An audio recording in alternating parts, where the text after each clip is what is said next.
여러분 안녕하십니까. 일주일 만에 제가 한국으로 다시 돌아왔습니다. 안녕하십니까.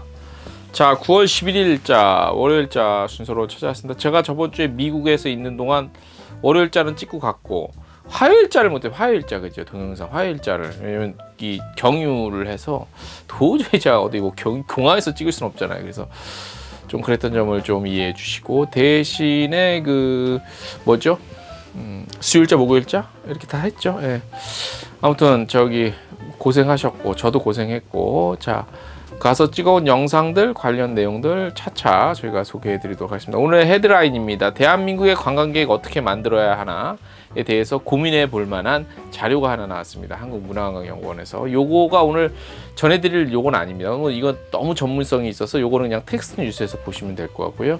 WIT 서울 2023이 11월 2일에 개최된다고 합니다. 유일하게 굉장히 전문성 있고 인사이트가 있는 행사죠. 11월 2일 날 서울에서 열리니까 관심 있으신 분들 미리 예약하시면 됩니다. 컬럼, 전문가 컬럼, 문화관광 멈추는 힘으로 달린다라는 전문가 컬럼이 들어와 있고요. 미국관광청이 VIP 친선 골프 행사를 마쳤습니다. 티웨이항공은 인천과 그 사가, 일본 사가 정기편 취항을 했고요. 서울시민관광 아카데미 참여자 모집합니다. 교원 투어도 골프 플랫폼 스마트 스코어 입점했고요. 코리아 그랜드 세일에 참여할 업체들 모집합니다. 와이파이 도시락에서 재미있는 자료를 하나 내놨습니다. 데이터 사용 국내 여행보다 해외 여행시 많다는, 이 좀 누가 어떻게 보면은 해외 여행이 당연히 많지 않을까라고 생각하는데 꼭 그런 건 그러니까 반드시 그런 건 아니었다는 거. 그래서 관련 오늘 요걸 전해드릴 거고요.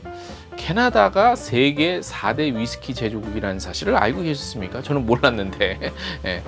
아무튼 기타 등등 모두 투어 상품 프로모션, 트립닷컴 프로모션 여러 가지 내용 들어와 있습니다. 자세한 뉴스 traveldaily.co.kr 참고하시면 되고요.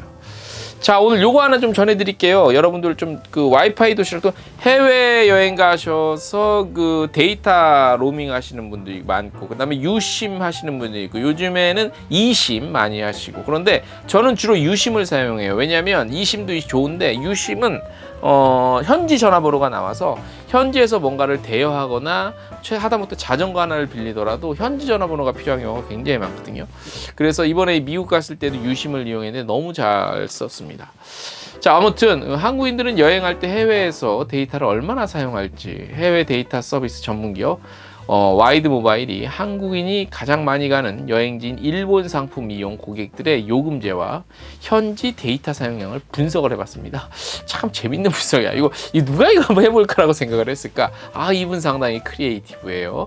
올해 1월에서 8월 일본 와이파이 도시락을 대여한 총 30만여 명의 고객의 데이터 사용량을 분석했습니다. 고객들은 일본 여행 시 국내보다 데이터를 더 많이 사용하는 것으로 나타났습니다. 그럴 수밖에 일단 없어요. 왜냐? 국내에서는 와이파이가 되는 곳이 굉장히 많잖아. 그리고 어쨌든 내 나라니까, 홈그라운드니까 어떻게 해서든지 데이터 안 쓰고 와이파이를 쓸 수 있는 경우가 많기 때문이죠. 8일 아무튼 와이드 모바일이 발표한 일본 데이터 사용량 분석, 저번 주에 나온 자료거든요. 사용량 분석을 살펴보면 8월 기준 와이파이 도시락 이용 고객은 하루 2.8기가 데이터를 사용을 했대요. 2.8기가 하루. 와이파이 도시락의 경우 대부분이 2인 이상이 사용하기 때문에 1인, 그러니까 이걸 반 정도 자르면 1.4기가 정도를 사용한다고 볼 수 있는데, 이것도 굳이 n분의 1을 할 이유는 없었을 것 같은데, 그죠? 반면 같은 날 발표된 과학기술정보통신부의 무선 데이터 트래픽 통계에 따르면 올해 7월 기준 LTE 요금제 가입자는 7.6기가 월 기준, 월에 7.6기가, 5기가 요금제 가입자는 28.4기가 월 이렇게 사용하는 것으로 나타났어요.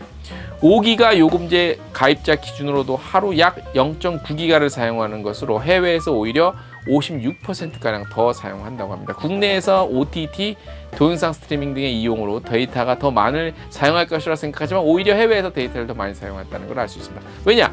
유튜브나 OTT 볼 때 다 와이파이를 보지 누가 이걸 데이터로 미쳤어요. 와이파이 도시락 관계자는 해외에서 더 많은 데이터를 사용하는 이유로 공공 와이파이 환경이 잘 되어 있는 국내에 비해 바로 딱 나오잖아, 그지? 해외는 그렇지 못하다는 점이라고 합니다. 패키지 여행보다 자유여행으로 여행 스타일이 변화하면서 해외에서 검색할 정보가 훨씬 많아졌다는 점도 꼽았습니다. 그러니까 뭐 교통, 제가 이번에 미국 LA에서 우버 안 타고 렌트 안 하고 대중교통으로만 LA에 그 알려져 있는 유명 포인트는 다 돌아다녔어요. 어떻게? 요 유심 꽂아갖고 구글 지도로 제가 요걸 보내드릴게요. 어떻게 하는지를. 굉장히 쉽고 재밌습니다. 특히 해외여행 시 유튜브, 인스타그램, 틱톡, 동영상 플랫폼을 많이 이용하고 주로 자유여행을 떠나는 20, 30대에게 해외에서 대용량 데이터를 사용이 주요할 것이라고 생각된다고 전했습니다. 업체 측에서. 데이터 사용량이 1월과 2월, 7월과 8월에 더 늘어나는 것도 대학생들의 방학기간 겹쳐서 해외여행 가는 것 때문이지. 실제로 고객들이 선택하는 요금제 비중을 살펴보면 일본 와이파이 도시락은 무제한 요금제를 선택하는 비중이 전체 80% 수준. 그래서 대용량 데이터 제공 선택한다고 합니다. 그리고 20, 30대에게는 이동사 로밍 상품이나 유심 제공 데이터 용량이 부족하게 느껴질 수 있다고 하죠. 해외에서 다양한 영상 플랫폼을 적극 이용하는 MZ세대의 대용량 해외 데이터에 대한 니즈로 로밍과 유심으로는 대체할 수 없는 정점의 와이파이 도시락 사용자는 앞으로 늘어날 것으로 예상된다. 이건 이제 당신네들 생각이고, 와이파이 도시락에서 뿌린 자료이기 때문에 이건 당신네들 생각이고, 요거는 사실 좀 수긍하기는 좀 어렵습니다. 그래서 아무튼 와이파이 도시락의 장점은 분명히 있어요. 왜냐? 하나를 빌려서 2-3명 정도는 같이 다니면서 쓸 수 있거든. 비용 절감 차원에서는 괜찮기는 해. 근데 조금 불편해. 왜냐? 한 명이 좀 이렇게 거리가 한 명은 나는 오늘 여기 가고 싶어. 달릴 수가 있잖아. 와이파이 도시락을 밀면 다 같이 항상 같이 다녀야 된다는 불편함이 있죠. 그래서 일본 같은 경우는 뭐 4박 5일 5박 6일 유심 비용고 얼마 대충 한 10,000원 돈 정도 될래나? 10,000원도 안 될걸? 유심하는 게 낫지 무슨. 뭐 객관적으로 저는 뭐 요 내용 보내드리는 거고, 그러니까 정확하게 객관적으로 와이파이 도시락의 장점과 단점, 그죠? 유심의 장점과 단점을 저는 말씀을 드리고, 이심도 좋아요. 이심도 좋은데 이심은 제가 써봤거든요. 이심은 유심은 이거 실체가 실제 있어 꽂다 뺏는 거잖아요. 근데 이심은 그 실체가 없잖아요. 그 데이터로 받아갖고 하는 거거든. 무형이야, 무형. 그래서 설치하고 이용하는데 처음에 저는 몇 번 이번 해봤는데도 다시 하려면 잘 모르겠어요. 그래서 설치의 어려움, 그래서 개통의 어려움이 조금 있어요. 아직까지 제가 써본 결과. 그래서 제가 그냥 제 생각엔 그나마 좀 다녀봤다고 하는 사람, 제가 봤을 때 데이터 로밍은 좀 비싸고 하루 막 10,000원 돈 가까이 되는 건 비싸고, 유심이 현재까지 제가 본 결과 가장 좋았더라. 이겁니다. 자, 한 주의 시작입니다. 여러분 또 행복하게 시작하시고요. 오늘 소식 여기까지 보내드리겠습니다. 안녕.